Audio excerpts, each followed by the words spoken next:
Good morning and welcome to the Dulcimer Crossing live stream for this Wednesday, the 26th of October.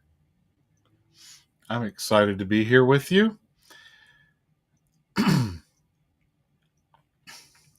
where I want to go. Yep. Today, we are going to talk about something that is common for a lot of us.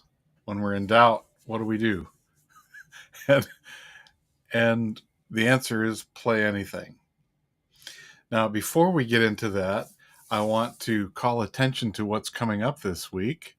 We have, let me share my screen so I can, there we go.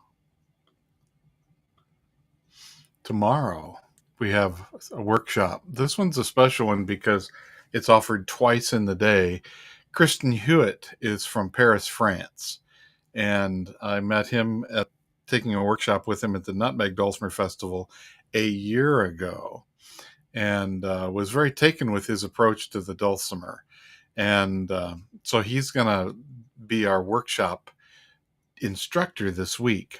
Tomorrow, because of the time change, he'll be with us at noon in Mountain Time, but we'll rebroadcast this again at our regular 5 o'clock Mountain Time opportunity. And if you want to sign up as an a la carte just one time, you can click on this button. That'll get you there. If you are a workshop or mentor level, you just log in and go to the membership site and click on the live events and upcoming ones and click on that one, and that'll get you to, it's a Zoom meeting workshop.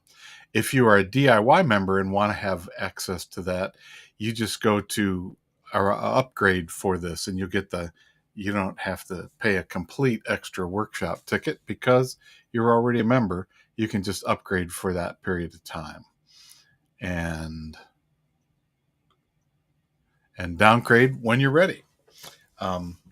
So that's coming up tomorrow, and we're excited about that. Now, let's, I feel this right now. I'm feeling it right now, and I'm thinking about the number of times that people have said to me that they feel this and how often I've gone, yeah, I know that experience. I don't feel like playing.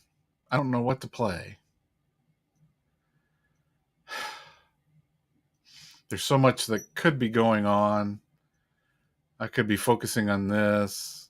Sometimes it's too many things going on. Sometimes there's not enough.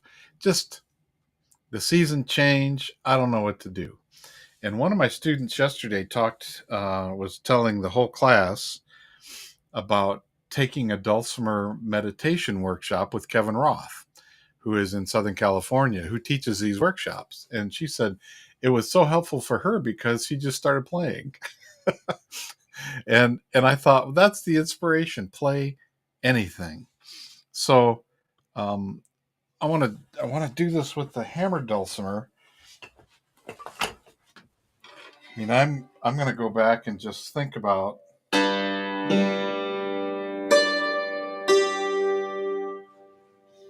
first time I was able to test one of these. I mean, I remember hearing it when someone else played it, and I was intrigued and entranced by the sound, and a hunger started to develop to be able to play it.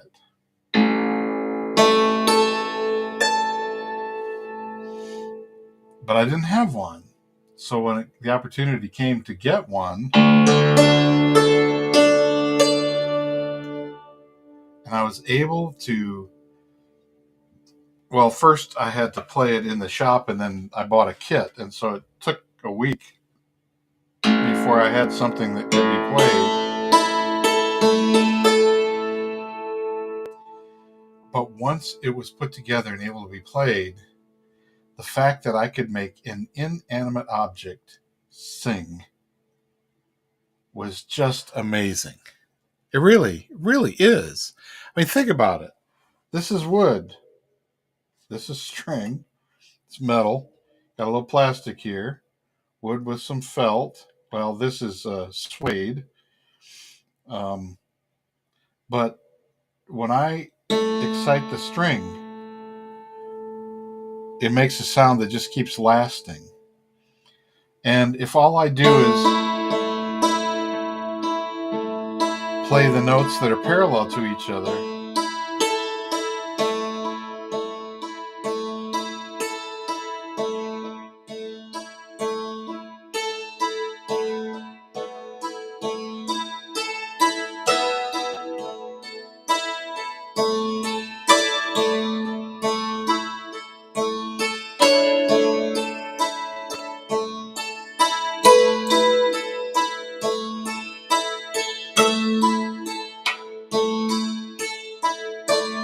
I hit the bridge every now and then.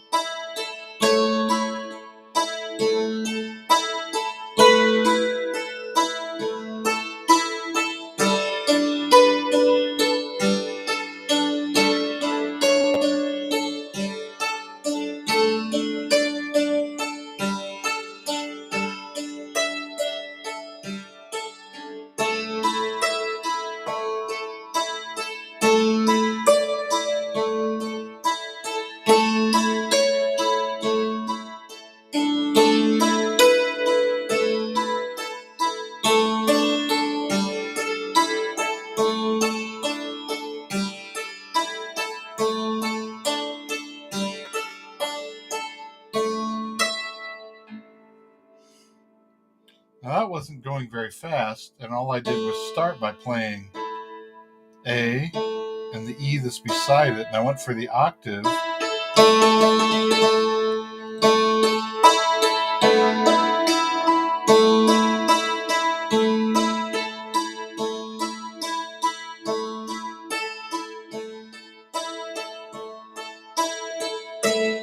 And then I played the octave of this E.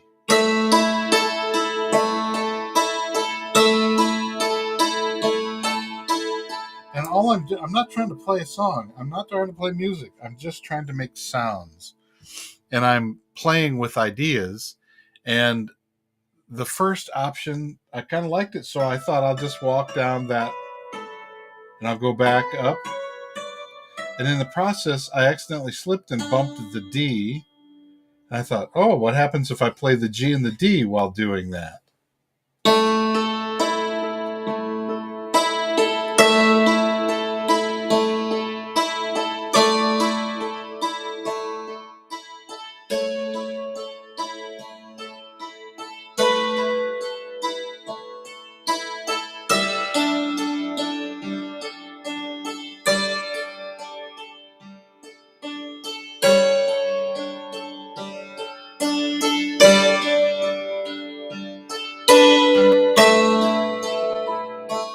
And that becomes an idea or a theme that I can play with.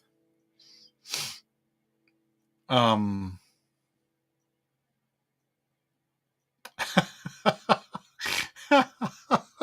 looking at your comments. I must be doing something wrong because even practicing scales can be beautiful. I had one student that came to me all apologetic after 2 weeks between the first lesson and the previous lesson and this lesson, and he just looked at me and said, "I'm sorry, I didn't practice my lesson. All I did was play chords." It's like, oh darn.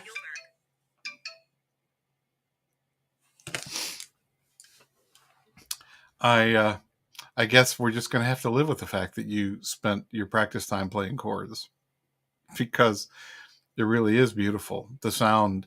And that's the thing, Doug. Yeah, it resonates for such a long time. It just keeps on going. And you're looking at what I don't have. Yeah, that can always be there. What I don't have. I don't have this. I don't have that. But what do I have?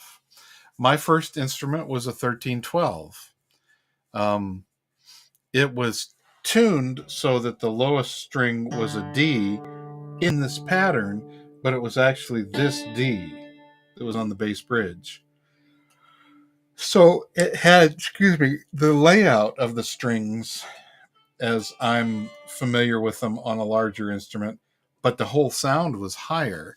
More music boxy, some people might think. But I could. What I'm trying to do now is I don't have time to go. I don't have time to go get something else. I have what I have, and the fact is I can be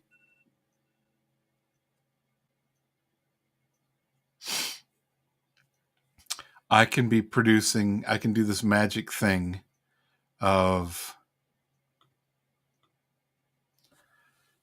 making an inanimate object sing. I got a baritone mountain dulcimer here. It's got the nice low tones. Ooh, when I lift it off my legs, it even vibrates more. And the hammer dulcimer goes for a long time, but this is still going.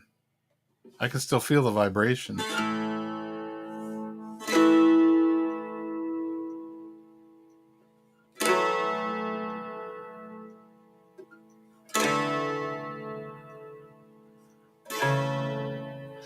Now, normally I would play on the melody string, but today I thought, what happens if I play on the bass string instead?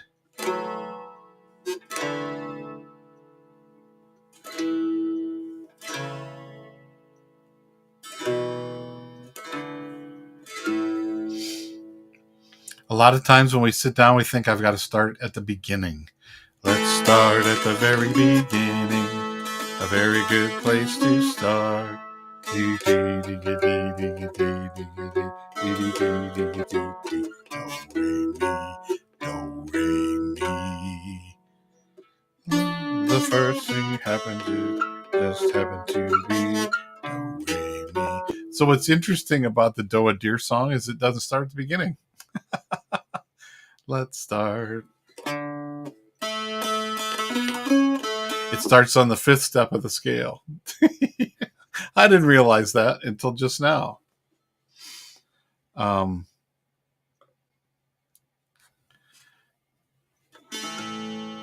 So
okay, now that took me. Sorry, you went with me down the rabbit hole because I wanted to see what happens.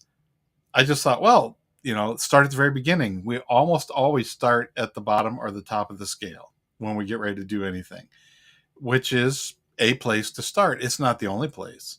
And what got my attention, made me laugh, was the song Do a Deer, which is all about starting at the bottom of the scale and learning the solfege alphabet, or the solfege names for the notes of the scale. Do, re, mi, fa, sol, la, ti, do. Doesn't start on do, it starts on sol. And then it takes us back to do. We do the Do a Deer. And of course, it leaves that. So I had a couple of places I had to go to find notes. And this is an example. I don't know what to play.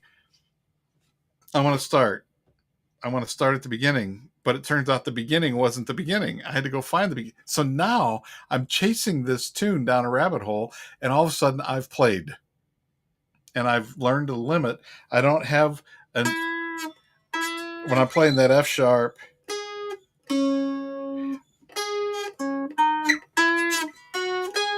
I don't have the B flat or the A sharp that I need to go along with my F sharp chord, which is a piece of that. So I have to do a bent note. Wow. All of that from just trying to play anything. Now, I'm preloaded with a lifetime of music, just like you.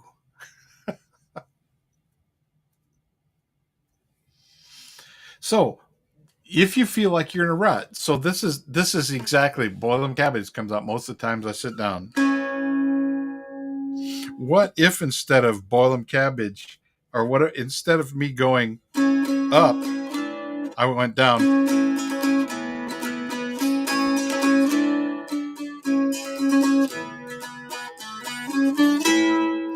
What if I turned the song upside down? Because I feel like I'm in a rut. Boiling cabbage down, boys, turn them hoe cakes round. Only song that I can sing is I'm so tired of this one. Boiling cabbage.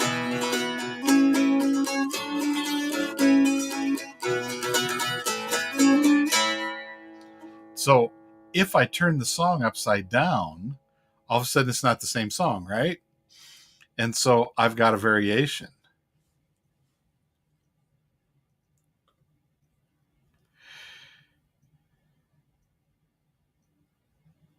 I like what Jamie you're saying. Sometimes I just need to get on it and do it.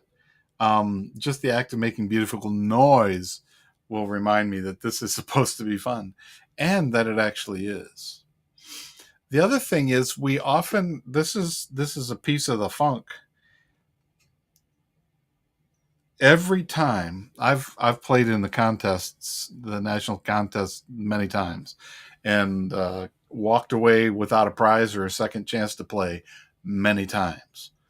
I've been very grateful that I've been able to advance to the finals many times also, and come home with prizes many times also. But more times than winning, I lost.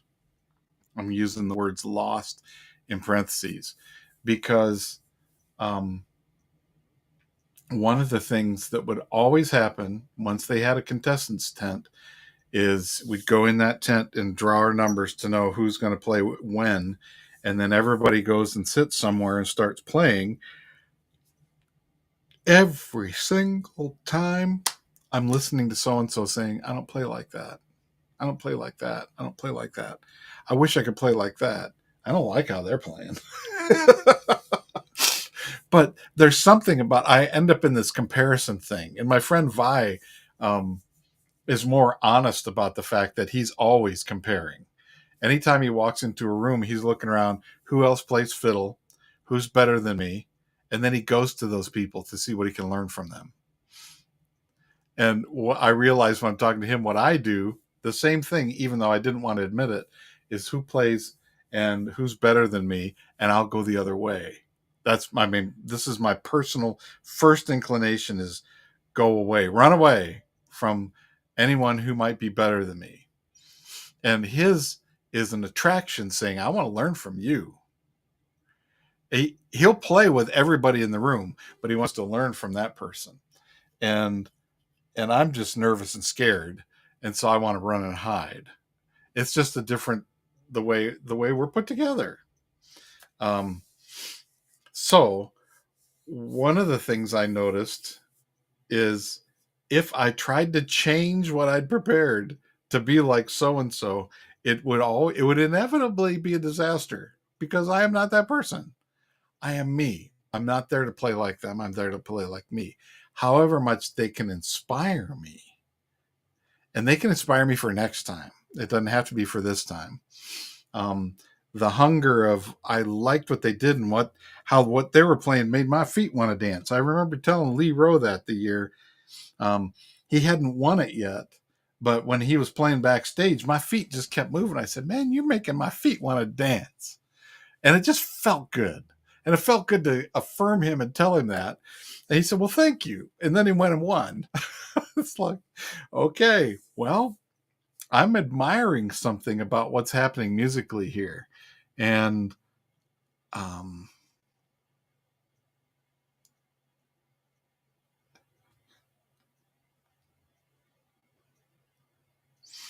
Ah, yeah, yeah, yeah. I like Jim. The only difference between a rut and a grave is depth. Oh, that's funny. And sometimes true. I don't think that's the only difference. The other difference is what's in it or who is in it. Um,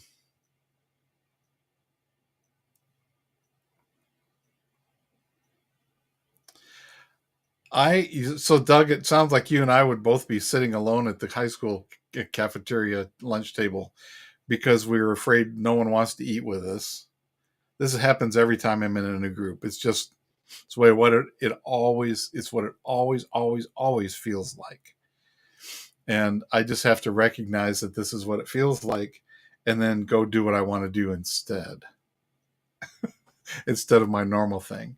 Um, this was this was my big personal success.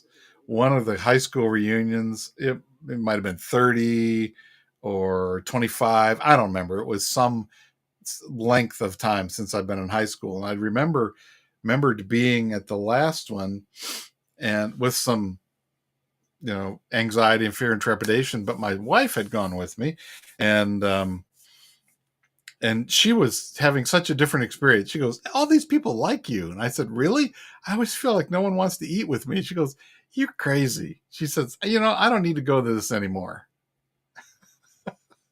You just go. And it's like, but what? I'm flying so I go to the next one. It's in our hometown. I go to the Legion Hall where I'd been for Cub Scouts and Weeblos and the fair and fish fries and wedding dances and polka parties.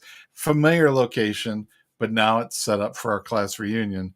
Don't know exactly who's going to be there, but I have some suspicions. Some people, when we talk to each other. This is before social media.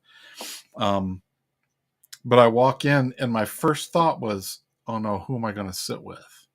Because my friends that were married were sitting there with their spouses, and there's 8 chairs at a table. If I take one, then somebody didn't get to sit there, or it has to be another single person. And I just, it just all came rushing back. And so what I did was I thought, I know how that story ends. I'm going to try a new story. And there was a table with a lot of the girls that I liked throughout all my years of schooling that had all come without their spouses. And so I went and sat with them.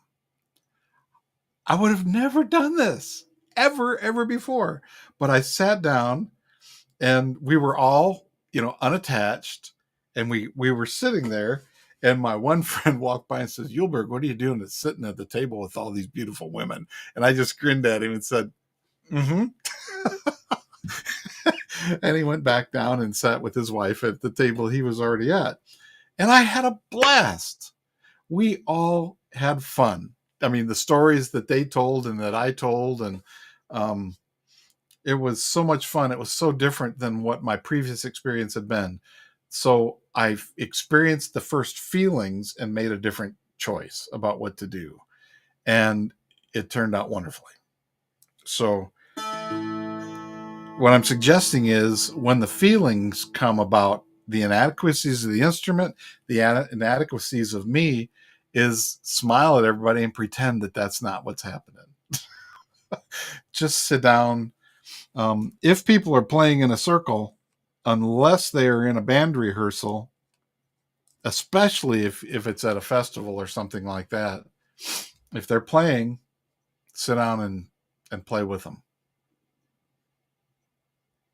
And the truth is, they don't know what you know.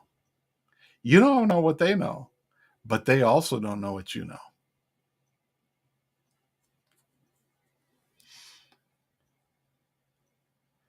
Um,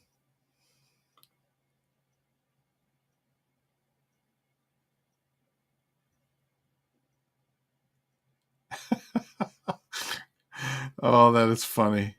I don't remember that episode, but I could see that happening, Jamie, remembering the honeymooners.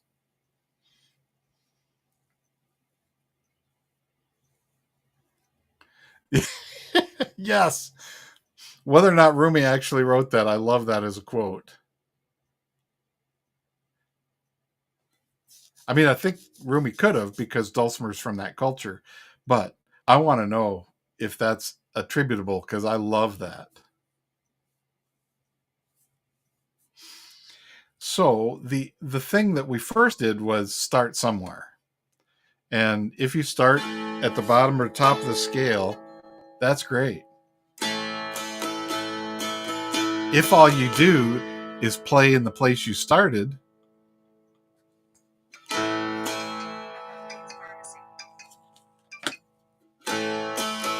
I'm doing the equivalent of chanting.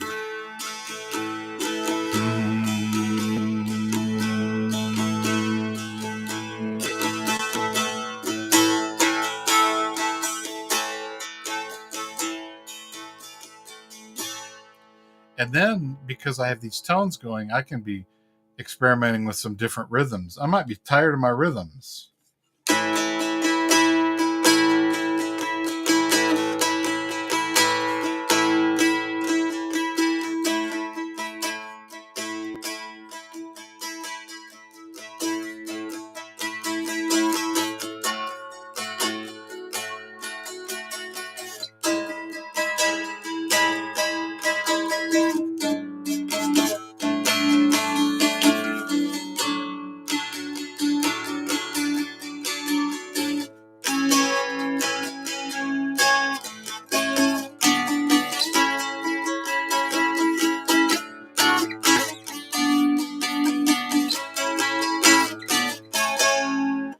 All I'm doing is experimenting, starting, played nothing, no changes, then played here, and played this note in the middle.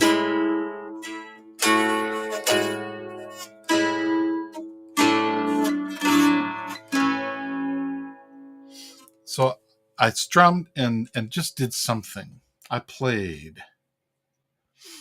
And the thing about play is and this is what I love about doing preschool music is when a child comes up to me or I go to the child and raise my eyebrows like this, turn my head a little bit, that's the universal invitation to play. So maybe what you can do is look at yourself in the mirror and give yourself that universal invitation and then pick up your instrument and play. Yeah. So this is my recipe for you. Is start.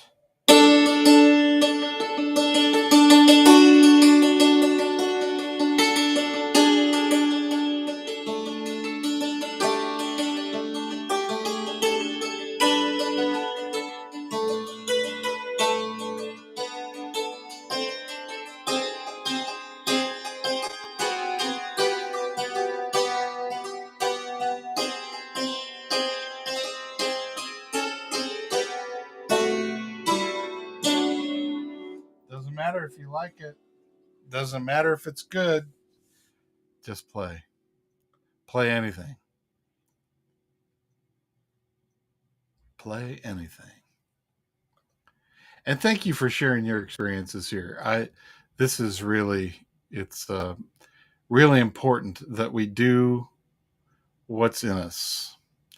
Um, and the world around us is affected by what we do. Uh, Tomorrow is the Kristen Hewitt workshop at Dulcimer Crossing, and he's going to be showing us. He's calling this. I love this. How to become easily a dulcimer virtuoso. He's got some pirate tricks to convince people that you are a great musician. So if you feel like you are stuck somewhere, I think Kristen's going to have some great stuff for us. And so if you go to Dulcimer Crossing, you can sign up for that workshop there. If you're a workshop or mentor level student, you have access already. If you're a DIY student, you can just upgrade to workshop for 1 month and you get access to this workshop plus the archive of all the other ones for a whole month. You can downgrade before your renewal date and you got the access to everything during that time. So I wish you well. I look forward to seeing you, and I look forward to picking a tune with you. But until then, pick one. Let's all pick one with ourselves. And I'll see you next time. Bye.